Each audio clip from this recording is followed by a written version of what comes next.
Bien, nos encontramos en Gálatas capítulo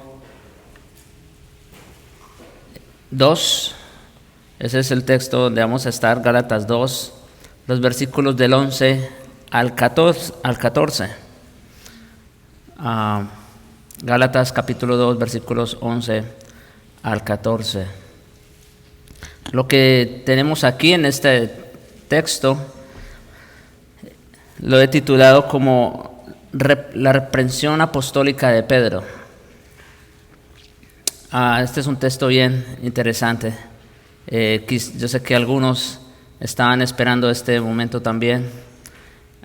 Y bueno, yo espero con la ayuda del Señor que podamos pues todos ser edificados con este mensaje. Así que leo para ustedes versículos 11 al 14 de Gálatas 2. Dice así: Pero cuando Pedro vino a Antioquía, le resistí cara a cara, porque era de condenar.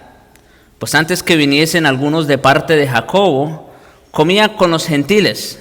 Pero después que vinieron, se retraía y se apartaba, porque tenía miedo de los de la circuncisión. Y en su simulación participaban también los otros judíos, de tal manera que aún Bernabé fue también arrastrado por la hipocresía de ellos. Pero cuando vi que no andaban rectamente conforme a la verdad del Evangelio, dije a Pedro delante de todos: si tú, siendo judío, vives como los gentiles y no como judío, ¿por qué obligas a los gentiles a judaizar?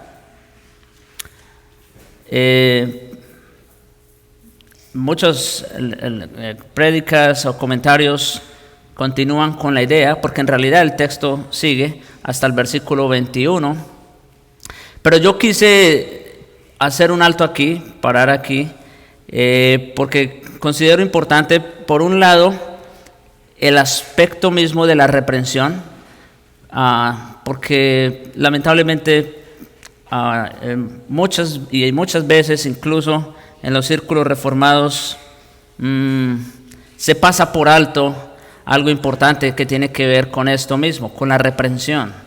Y no importa a quién sea la persona que se necesite reprender, como veremos a continuación. Y por otro lado, la segunda parte, lo que son los versículos 15 hasta el 21, pues ya tenemos la afirmación como tal, doctrinal, en respuesta a lo que estaba sucediendo en la iglesia de Antioquía, en este caso particular. Pero bueno, hermanos, lo que vemos aquí entonces es que el escenario cambia de Jerusalén y el concilio. Eso fue lo último que vimos en la última prédica, cuando Pablo tuvo que ir a Jerusalén, ¿recuerdan? Por lo mismo, por el tema de que los de la circuncisión querían establecer, ¿verdad?, o poner cargas sobre los creyentes gentiles, ¿no es cierto? Decían que ellos también tenían que hacer lo mismo que los judíos.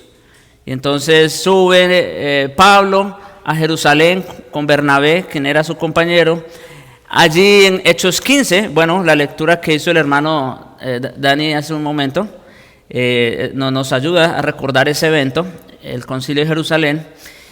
Y precisamente pues el tema en discusión era ese, ¿no?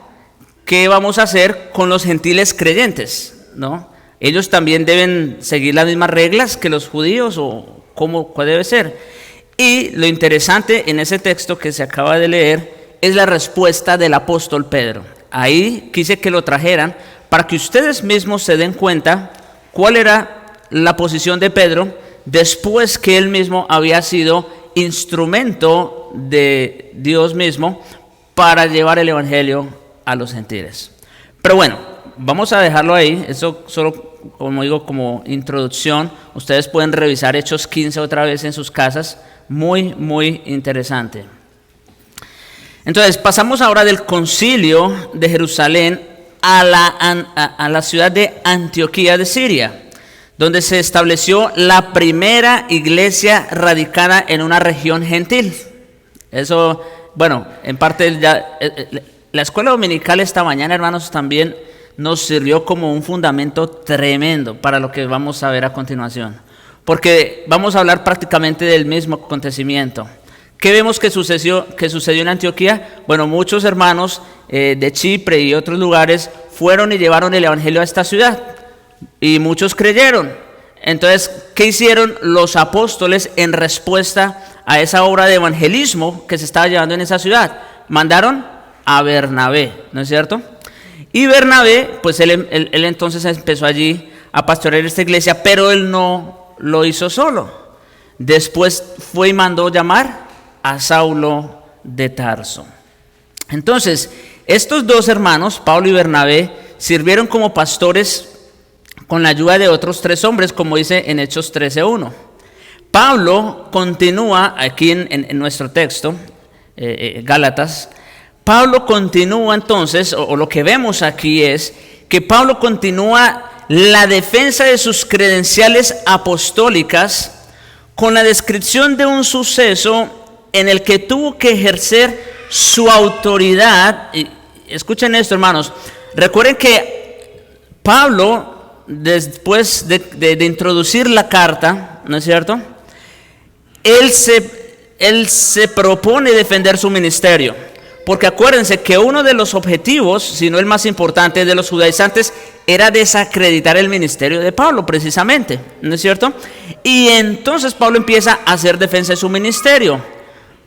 Para ello Pablo entonces trajo acontecimientos en su vida, tanto pasada como en el momento de su conversión e incluso después de su conversión. La última vez vimos cómo Pablo defendió su ministerio, cuando fue precisamente a Jerusalén, ¿no es cierto? Y cómo allí los apóstoles lo aceptaron, no tuvieron ningún inconveniente con aceptar su ministerio, su apostolado, su enseñanza era la misma, y eso que él no fue instruido junto con los otros apóstoles, ¿verdad? Ellos fueron instruidos por el Cristo encarnado, Pablo por el Cristo resucitado. Pero aquí vemos un suceso más en el que se va a demostrar su autoridad apostólica, y este suceso es sumamente importante porque en este caso vemos que Pablo tuvo que ejercer su autoridad aún sobre el mismísimo apóstol Pedro.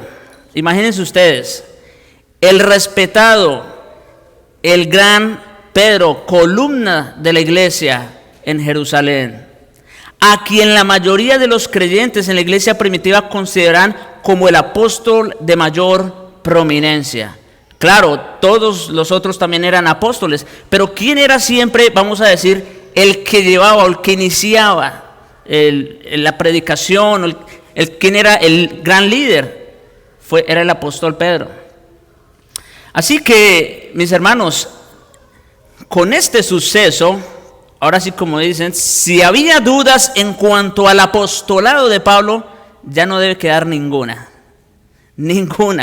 porque aquí está ejerciendo autoridad incluso sobre el mismo apóstol Pedro.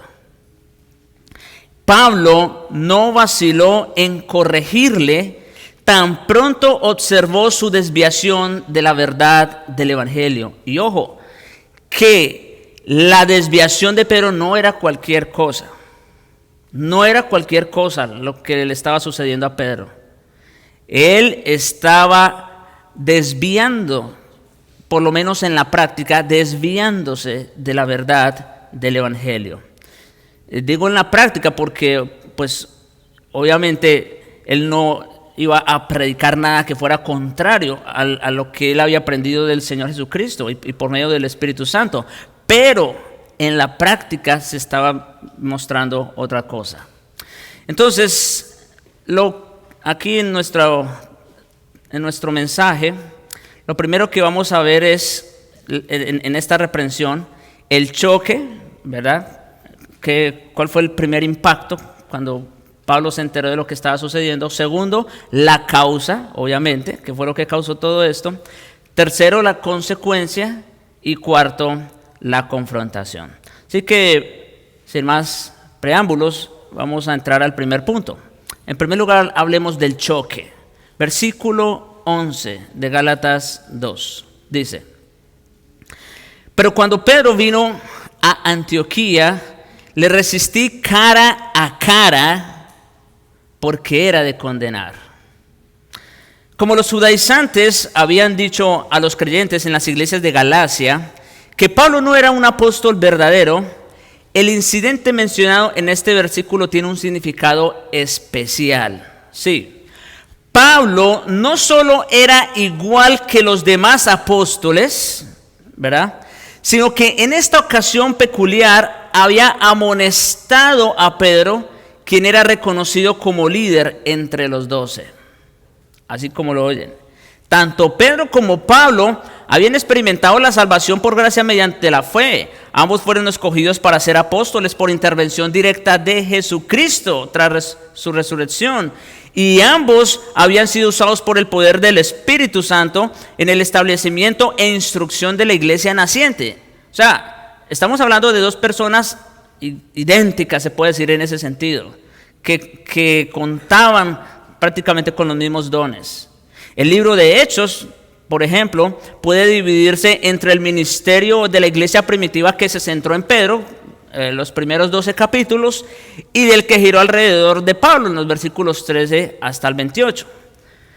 Y aquí, hermanos, se menciona una ocasión en la que ambos hombres de Dios tuvieron un encuentro, un choque en Antioquía, que pareció más un choque de cara a cara. Y es que es lo que dice el texto: le resistí cara a cara. Ahora, la traducción de la palabra resistir, o esa palabra, alude impedir o prohibir. Le resistí, es que se lo prohibió. No fue solamente una sugerencia o una recomendación lo que Pablo le hizo a Pedro. No. Fue una prohibición.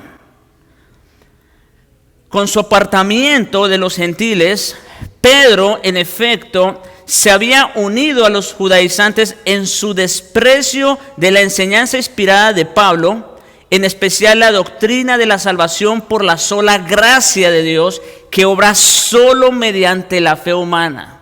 Sí, así como lo oyen.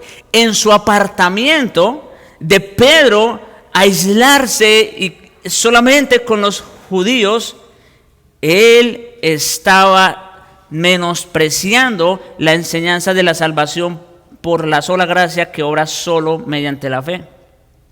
Porque alguien puede decir, pero pastor, pues solo porque se juntaba con estas personas.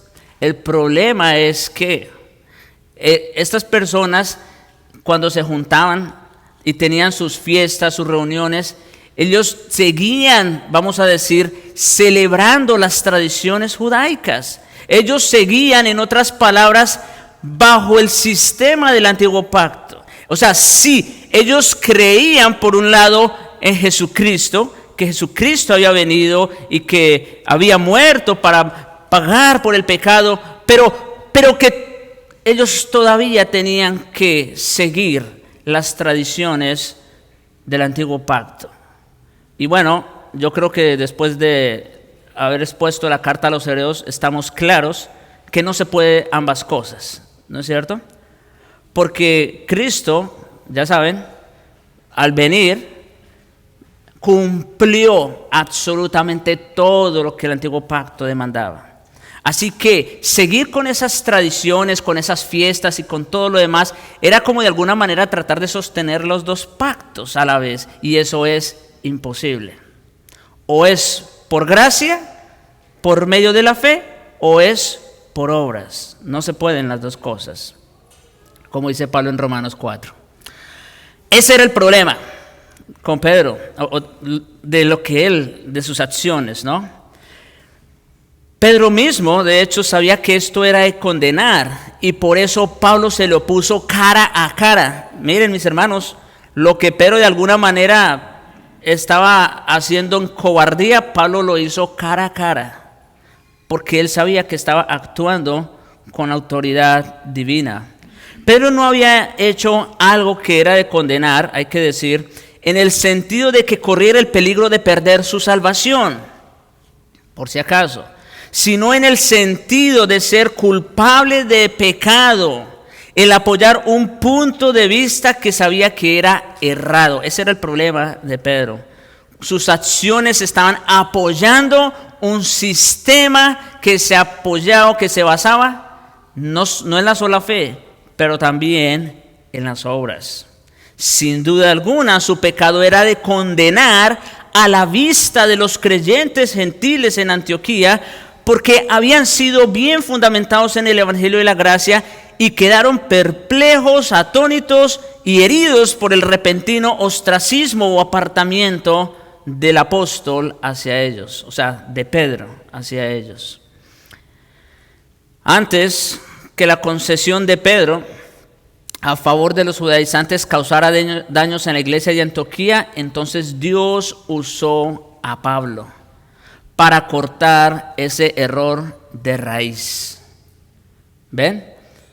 Imagínense, Pablo, aquel que no querían tomar en serio como apóstol de Jesucristo, fue precisamente el que Dios usó para ponerle un alto a todo este desvío que estaba sucediendo en la iglesia de Antioquía y que estaba siendo impulsado en parte por el mismo apóstol Pedro. Al hacerlo, también suministró a Pablo quizás la más convincente prueba de su autoridad apostólica. Imagínense.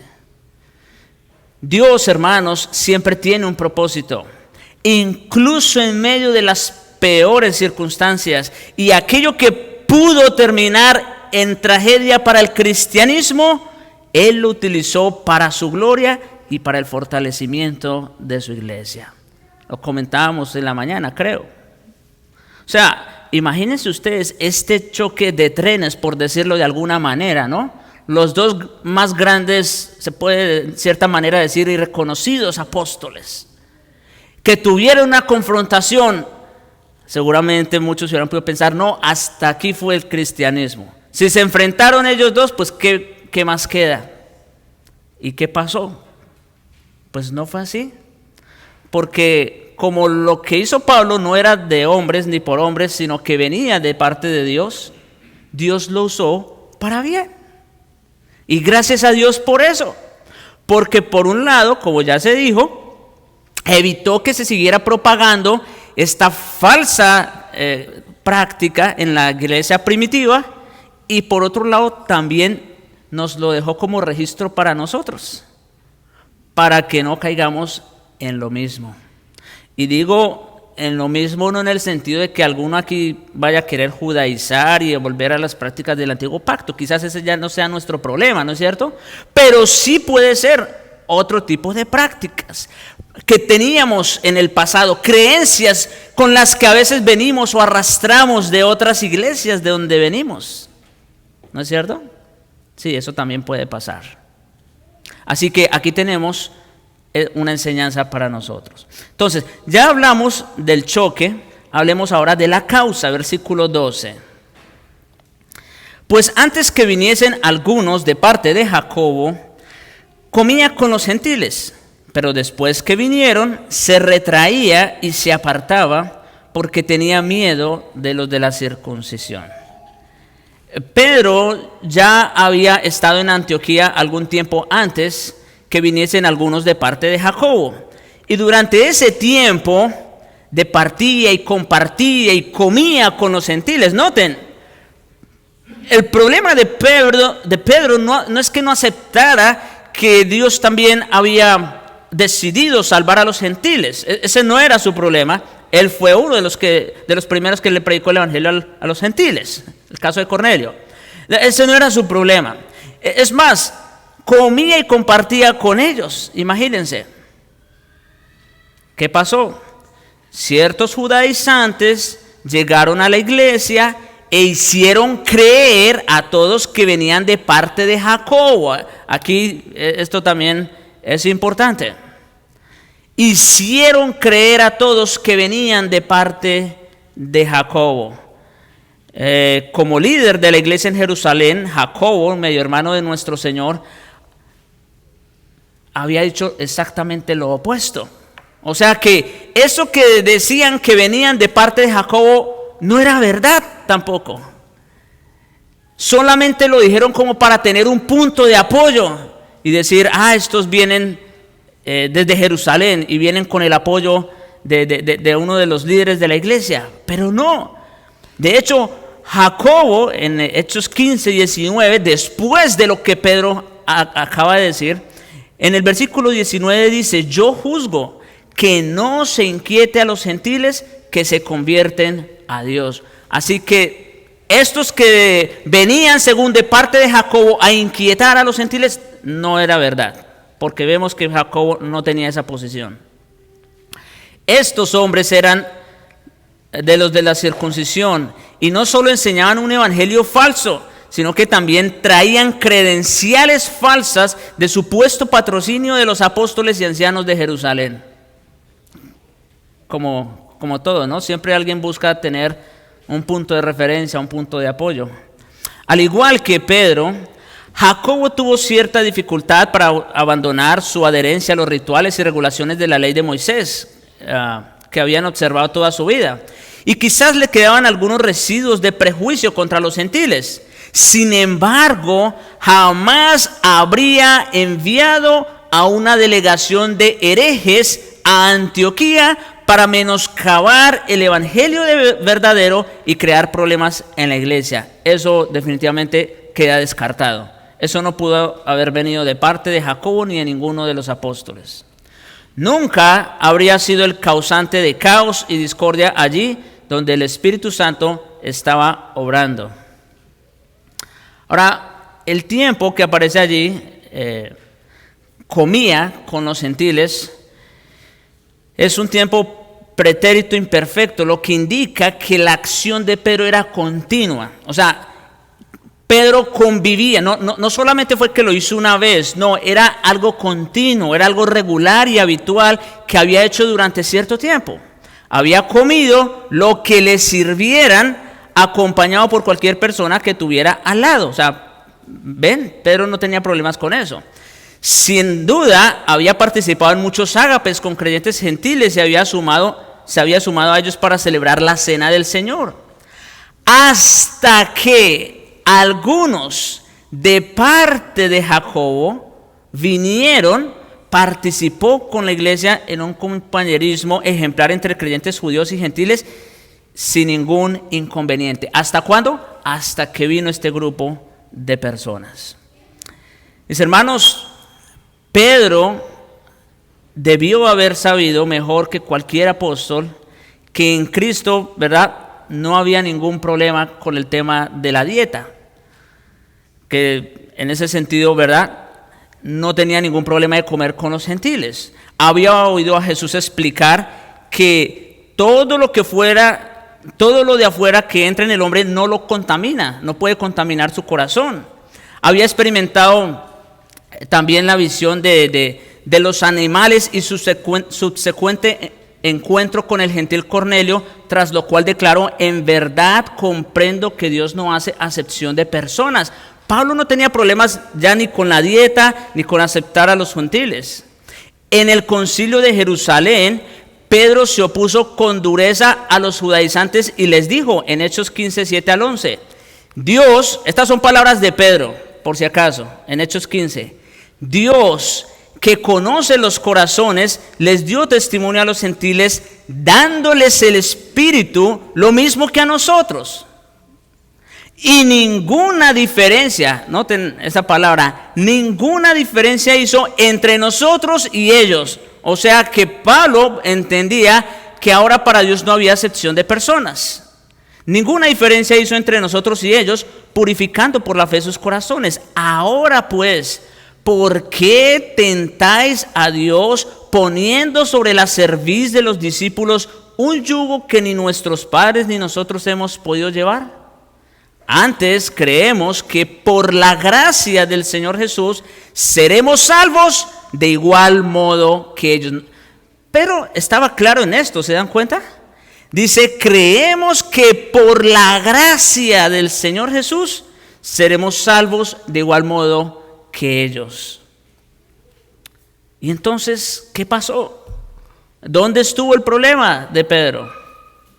Bien, hermanos, Tan pronto vinieron los judaizantes a Antioquía, dice el texto, Pedro se retraía y se apartaba de los gentiles porque tenía miedo de los de la circuncisión. Aquí retraía es un término que se empleaba con referencia al alejamiento militar estratégico. Se apartaban en un lugar estratégico. Y ese tiempo imperfecto puede indicar que el retraimiento de Pablo fue gradual. O sea, no fue que Pablo inmediatamente cambió de parecer. No. Fue de hecho algo más bien progresivo. Empezó poco a poco a apartarse de los gentiles. De hecho, y por lo general, hermanos, así sucede siempre en las iglesias. El error no es de la noche a la mañana, no es que en 8 días se va a parar alguien aquí a decirnos una herejía. Eso no pasa así. No, eso es progresivo. Por eso debemos ser diligentes, ¿no es cierto? Como los bereanos, en examinar que todo lo que se predica sea conforme a la verdad. Eso fue gradual. Con su consentimiento, noten, con el consentimiento de Pedro, del ritualismo y el racismo de los judaizantes, empezó a apartarse de sus hermanos gentiles y dejó de aceptar sus invitaciones de comer. ¿Se dieron cuenta? Poco a poco se fue apartando.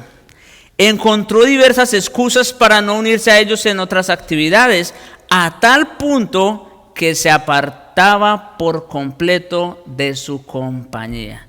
O sea que, en otras palabras, se fue dejando envolver hasta que ya no quiso tener más comunión con los gentiles.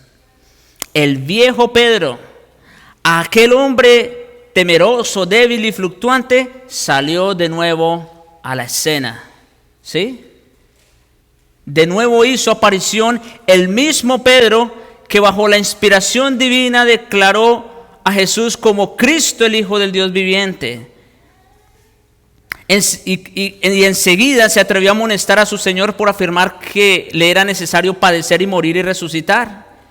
Aquí el mismo Pedro que declaró con denuedo que prefería morir antes que negar a su Señor, pero que antes de terminar aquella noche ya lo había negado 3 veces. Y aquí el mismo Pedro que fue llamado a predicar, pero fue desobediente y volvió a la pesca aún después de su encuentro con el Cristo resucitado. ¿Se dan cuenta? 3 escenas diferentes. Pedro confiesa que Jesucristo es el Señor y luego se opone a que Jesús vaya a Jerusalén a morir. Pedro dice que no lo va a negar nunca. En la misma noche 3 veces lo negó. Y Pedro, aún después de su encuentro con el Cristo resucitado, volvió a la pesca. Ese mismo Pedro volvió a salir a la escena. Ahora, Pedro, hermanos, hay que aclarar esto, no tenía miedo de los de la circuncisión porque ellos le pudiesen amenazar su vida o su libertad. Ese no es el punto. Cuando dice que tenía miedo de los de la circuncisión, no es porque temiera de su vida o su libertad. Los judaizantes afirmaban ser cristianos y por ende no tenían autoridad de parte del Sanedrín para arrestar, encarcelar o someter a muerte a nadie. Lo máximo que habrían podido hacer los judaizantes en contra de Pedro era ponerle en ridículo y hablar mal de él en Jerusalén, como lo harían los otros judaizantes contra Pablo en Galacia. O sea, eso era su miedo. ¿Se dan cuenta? Su temor era infundado, en otras palabras. Tenía miedo de quedar en ridículo con estas personas. O de que ellos fueran y dijeran a los de Jerusalén lo que supuestamente le estaba haciendo mal, que en realidad no era mal. De eso sí tenía temor Pedro, de perder su popularidad y prestigio ante un grupo de hipócritas justos en su propia opinión, cuyas doctrinas eran herejes y cuyas tácticas eran engañosas. Pues Imagínense, siempre se había dicho que Pedro era el apóstol de los de la circuncisión. ¿Cuál era su miedo? Quedar mal con los de la circuncisión. Eso es un peligro. El peligro, hermanos, de querer agradar a los hombres antes que a Dios. Ese era el temor de Pedro. Quedar mal con los de la circuncisión, y por eso dejó de convivir con los creyentes gentiles. Y no solo, y como digo, pareciera que fuera algo sin mucha trascendencia. Pablo identificó el gran problema que había ahí. Porque al Pedro hacer eso, de alguna manera se estaba oponiendo al evangelio de la sola gracia por la sola fe. Que de hecho de eso es que se trata toda la epístola a los Gálatas, al fin y al cabo, ¿no? De presentar, de exponer ese evangelio. Pero entonces, hermanos, como vemos aquí, no se diferenciaba de la mayoría de los cristianos a quienes les resulta difícil ser consecuentes en su compromiso espiritual. Era la clase de persona que en un momento mostraba gran valor, ¿no es cierto? Como cuando le dijo al Señor, estoy dispuesto a dar mi vida por ti. Mostraba gran valor y convicción tan solo para tropezar y caer al siguiente paso. Primero defendía la fe con gallardía, pero luego sucumbía y cedía terreno. Y al fallar así, en Antioquía, cayó en la trampa de los judaizantes, que seguro celebraron con éxito en atraer a este gran apóstol hasta su campamento, si no en precepto, al menos en la práctica.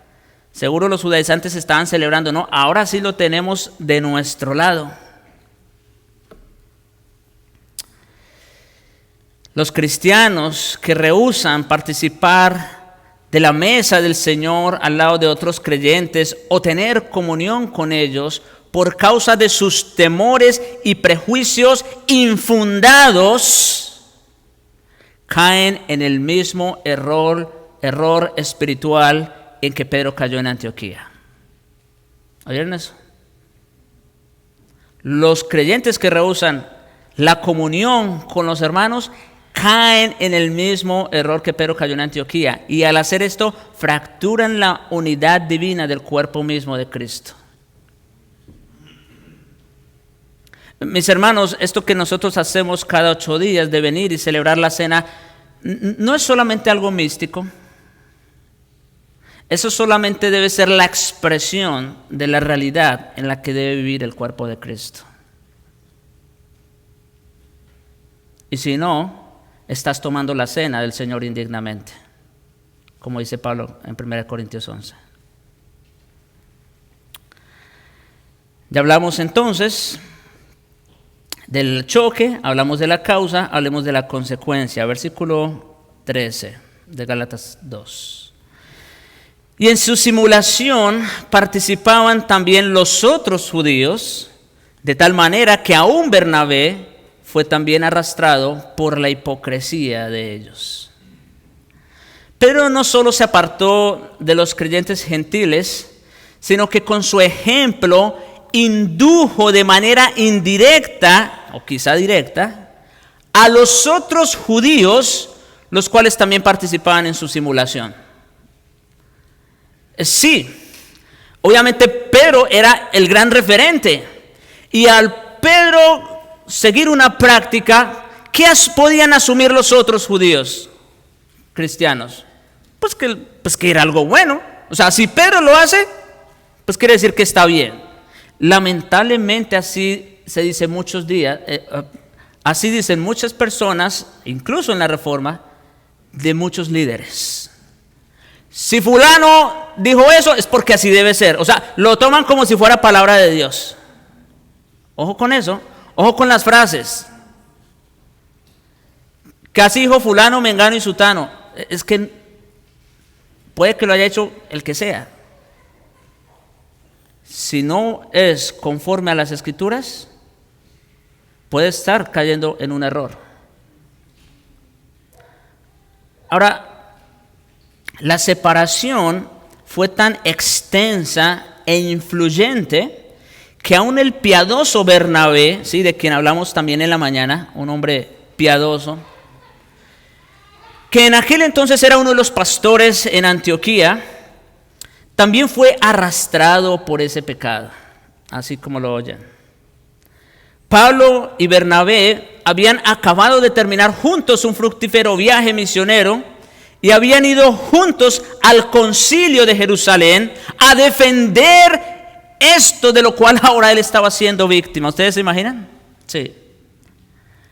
Ellos fueron juntos a Jerusalén y ahora ejercían el pastorado en Antioquía. Habían enseñado juntos, orado juntos, ministrado juntos y sufrido juntos. Era el compañero de Pablo, el compañero infaltable. Eran los mejores amigos, tenían un amor profundo, mutuo. Fue Bernabé quien se hizo amigo de Pablo antes que nadie y le defendió al partir hacia Jerusalén poco antes después de su conversión. Muchas veces Bernabé había oído a Pablo predicar el evangelio de la salvación por la sola fe y él mismo lo había predicado muchas veces. A pesar de todo esto, Bernabé también fue arrastrado por la hipocresía legalista de Pedro y otros. Esto, hermanos, me hace temblar porque ciertamente, de alguna manera, ser una figura, aunque yo no soy tan público, pero en todas maneras, de alguna manera somos referentes. Y miren lo que sucedió con este gran referente. Estaba arrastrando a otros por su hipocresía.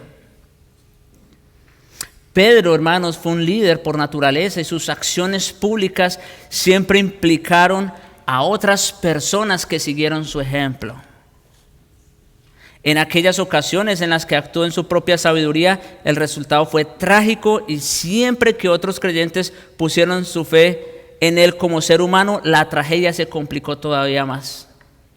En este caso, el efecto que tuvo su acción en la iglesia de Antioquía fue desastroso. Cuidado, hermanos, cuidado con poner nuestros ojos en un hombre, independientemente del que sea. Por muy sabio, por muy elocuente, por muy piadoso que parezca. Ahora, el término griego que se traduce aquí para hipocresía se refiere en su origen a un actor que porta una máscara para indicar un estado de ánimo particular o un tipo de personaje, una máscara. Un hipócrita, hermanos, es alguien que, al igual que un actor en el teatro griego, enmascara su identidad verdadera. ¿Sí? En ese sentido, los actores son hipócritas, porque ellos están actuando, están fingiendo, ¿no es cierto? Bueno, esa es la idea. Pedro y los demás creyentes judíos que le acompañaron en su retraimiento sabían que sus acciones eran erróneas, pero lo cierto es que se dejaron intimidar por los judaizantes aún en contra de la verdad de sus convicciones y conciencias. Y digo esto por lo que vimos hace un momento de Pedro. Pedro tenía convicciones, tenía una conciencia, pero aún así fue arrastrado y arrastró a otros. Al procurar agradar a aquellos hipócritas, se hicieron ellos mismos hipócritas y con ello lastimaron en lo profundo a sus hermanos gentiles y al Señor. Bien, hermanos, ya hablamos entonces del choque, de la causa, de la consecuencia que trajo esto, y hablemos ahora de la confrontación. Versículo 14 de Gálatas 2. Pero cuando vi que no andaban rectamente conforme a la verdad del Evangelio, dije a Pedro delante de todos: si tú, siendo judío, vives como los gentiles y no como judío, ¿por qué obligas a los gentiles a judaizar? Como ya se indicó, hermanos, lo más probable es que el apartamiento de los creyentes judíos de sus hermanos gentiles fuera gradual. Pero tan pronto Pablo se dio cuenta de lo que estaba sucediendo, reaccionó de inmediato en su contra, y cuando vio que no andaban rectamente conforme a la verdad del Evangelio, otra vez, Pablo, gracias a Dios, pudo identificar el problema. Se dio cuenta que esta práctica negaba o contradecía el Evangelio de la sola gracia por la sola fe. Y por eso dice, cuando vio que no andaban rectamente conforme a la verdad del Evangelio, procedió a amonestar a Pedro. Ahora, ¿y por qué a Pedro y no a otros? ¿No es cierto? Bueno, yo creo que la respuesta es obvia, ¿no? Como apóstol, Pedro tenía que responder por todos. Sí, porque con su ejemplo muchos también estaban siendo arrastrados. Tenía que responder por todos y fue su ejemplo errado el que impulsó a los demás en la hipocresía destructiva. Por eso fue a Pedro. Ahora, esa palabra rectamente que utiliza Pedro allí, cuando vio que no andaban rectamente, significa andar bien, con la cabeza en alto. Alguien traduce así el versículo: no andaban por el camino recto hacia la verdad del Evangelio.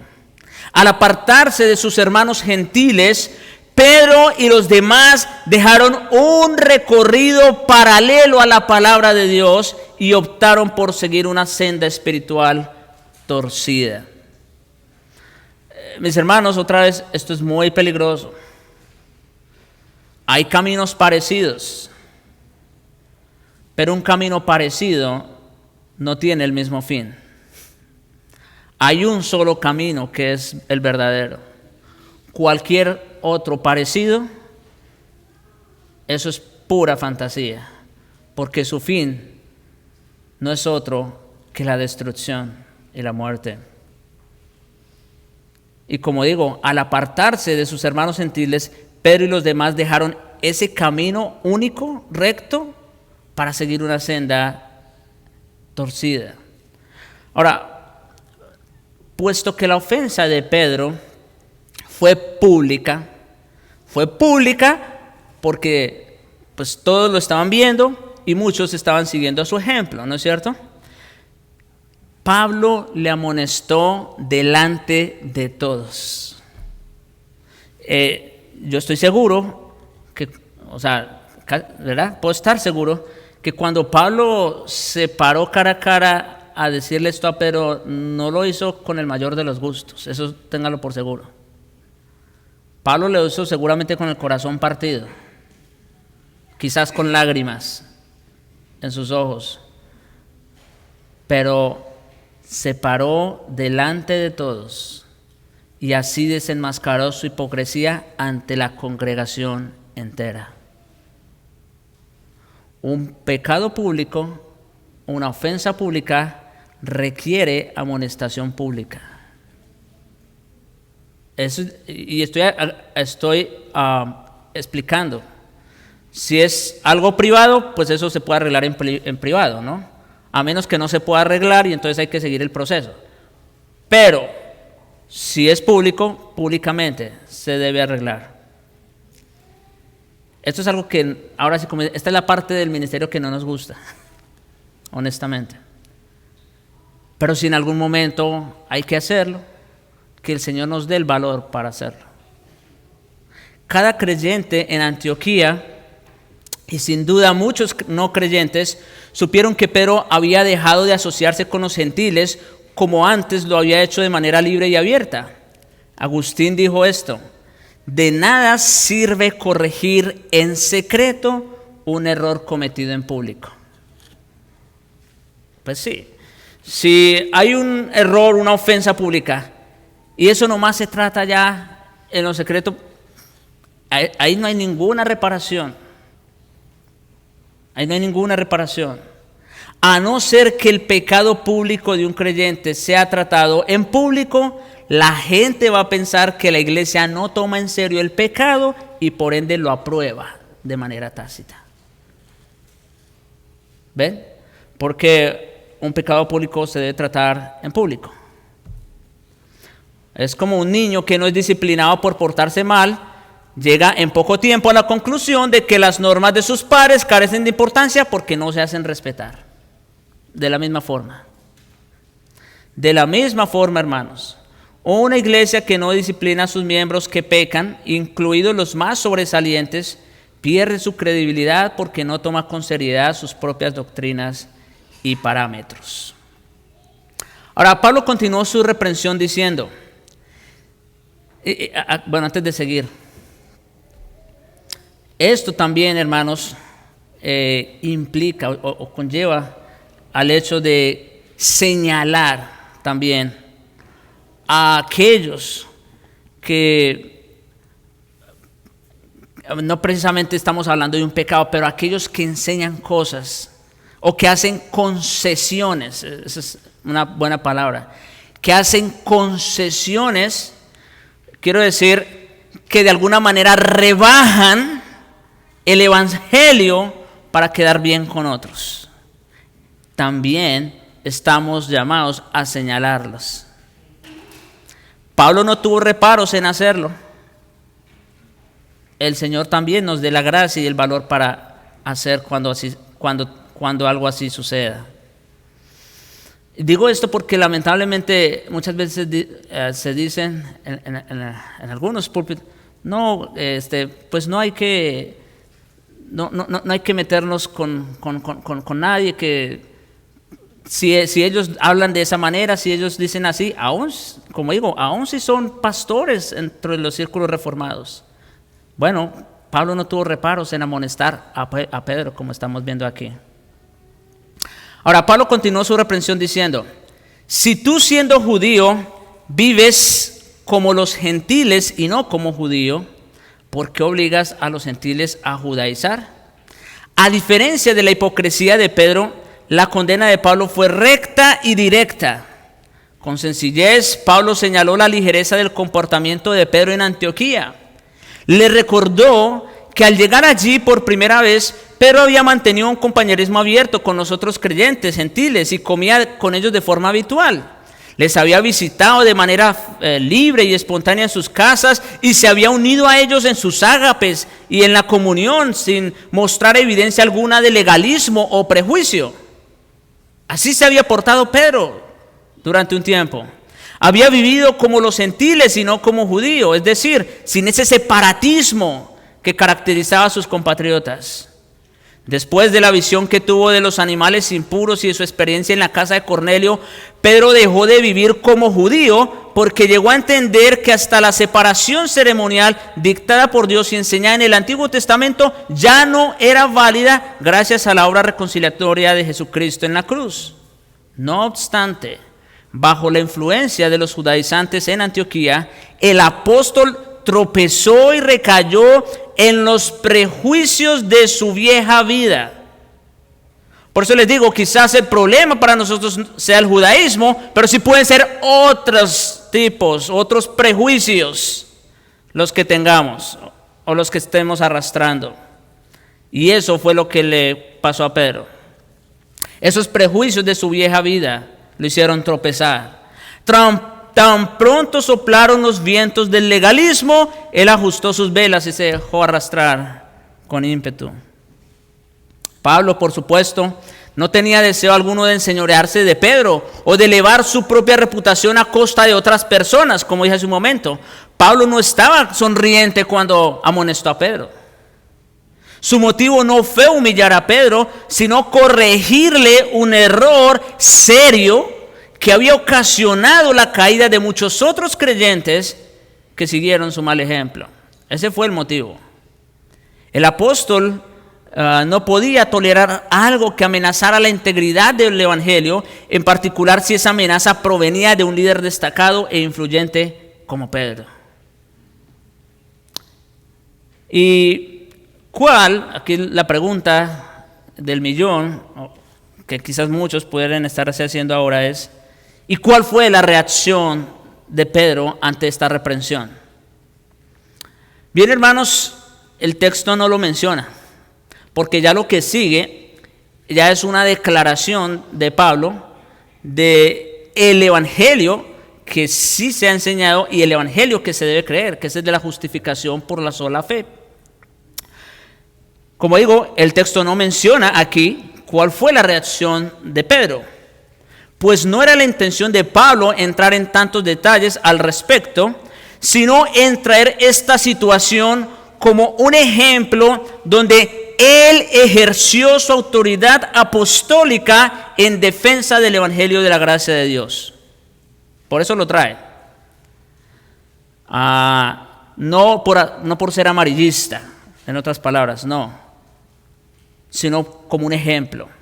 Pero a partir del testimonio de la iglesia, incluyendo otros apóstoles, y sus escritos en las epístolas, y la forma como estuvo dispuesto a entregar su vida por Cristo y su iglesia, según datos extrabíblicos, son evidencias contundentes de que el apóstol Pedro confesó su pecado públicamente, se arrepintió y siguió adelante en el ejercicio de su apostolado como enviado de Jesucristo.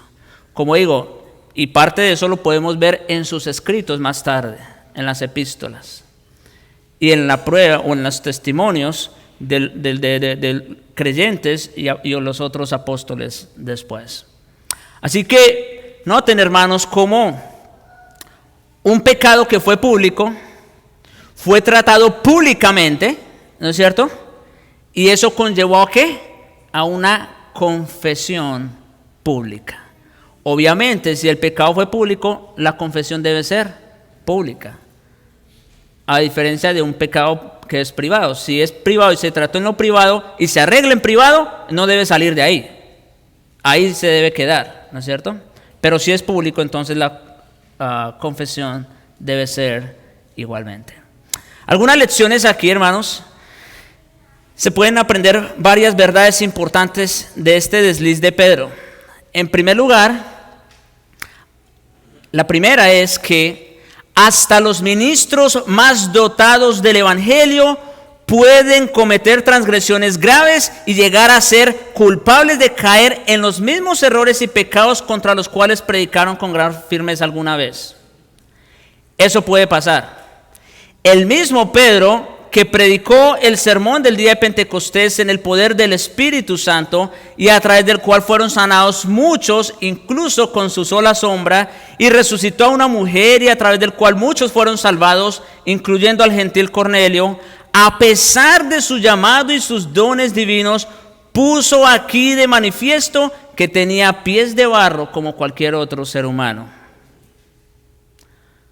Por supuesto, esto no es una excusa para caer en pecado o en el error. Digo, y hablando principalmente a los que predicamos, esto en ninguna manera es una excusa a lo que le pasó a Pedro. Al contrario, pone de manifiesto que todos somos hombres sujetos a pasiones y que de no ser por la ayuda y guía del Espíritu Santo, todos estamos expuestos a lo mismo. ¿Sí? En ese sentido estamos expuestos a lo mismo. Pero gracias a Dios y gracias a Jesucristo, que es el que nos capacita para seguir adelante. En segundo lugar, aprendemos que la fidelidad implica mucho más que creer la doctrina correcta. Muchas personas que vienen aquí están expuestas a la doctrina correcta. Qué bueno, pero no es suficiente. Doctrina correcta sin conducta correcta siempre produce hipocresía. Doctrina correcta sin conducta correcta siempre produce hipocresía. El Señor nos guarde. En tercer lugar, aprendemos que la verdad es más importante que la armonía y la paz externas. ¿Han escuchado aquellos que dicen el amor, ¿no es cierto?, a toda costa? Bueno, de nada sirve que haya una unidad si no hay un fundamento.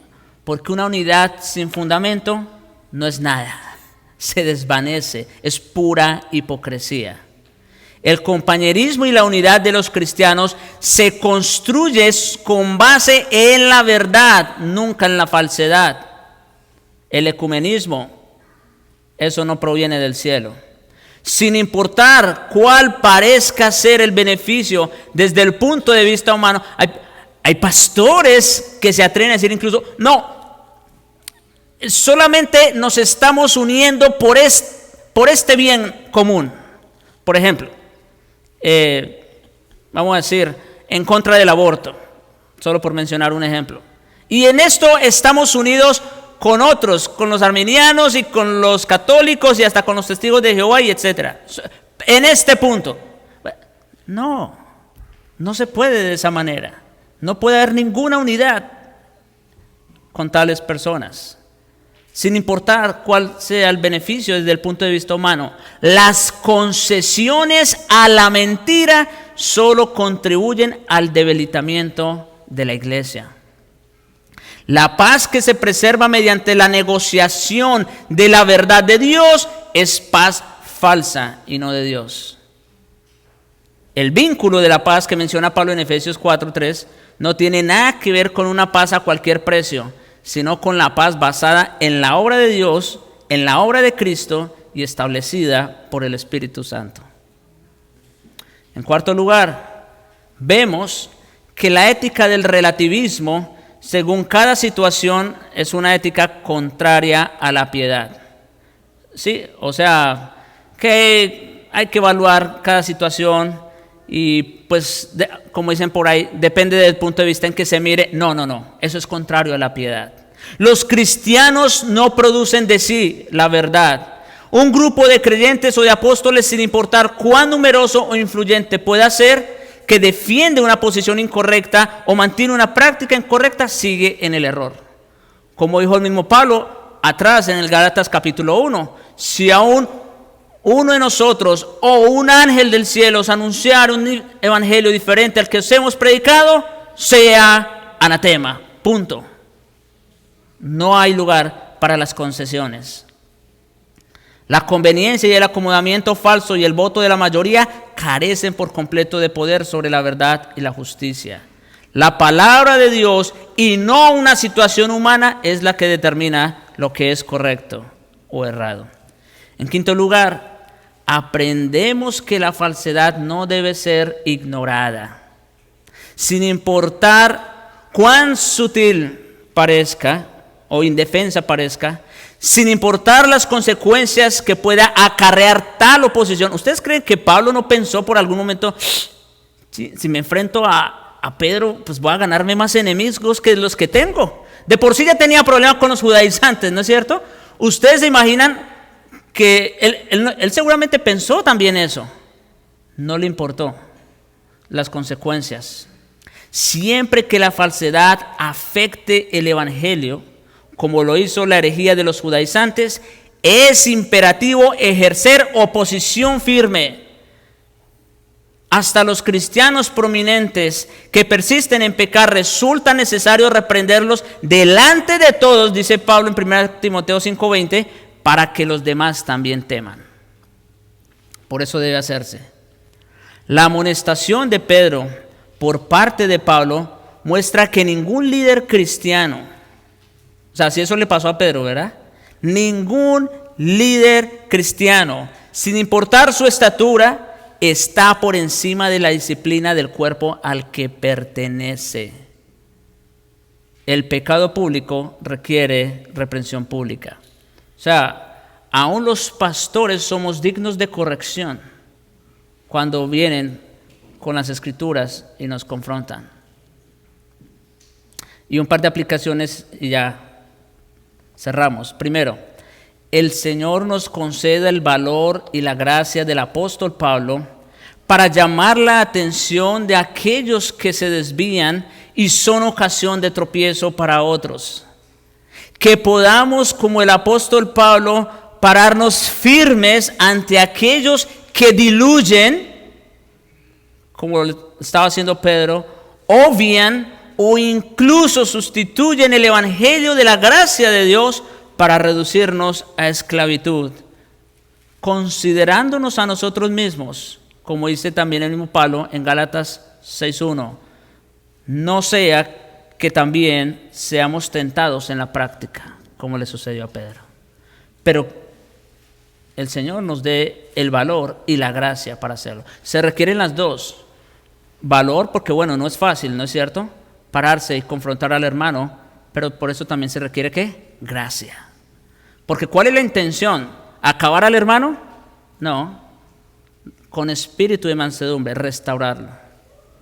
Y número 2, el Señor nos conceda que si en algún momento nosotros mismos caemos y somos tropiezo para otros, aceptemos humildemente, esto es clave, aceptemos humildemente la reprensión de nuestros hermanos. No nos jactemos, no nos creamos nada, no seamos orgullosos. Aceptemos humildemente la reprensión de nuestros hermanos, confesemos nuestro pecado delante de Dios y de aquellos a quienes hemos ofendido o arrastrado con nuestra hipocresía, y sigamos con paciencia la carrera que tenemos por delante, puesto los ojos no en los hombres, sino en Jesús, el autor y consumador de la fe. Oremos.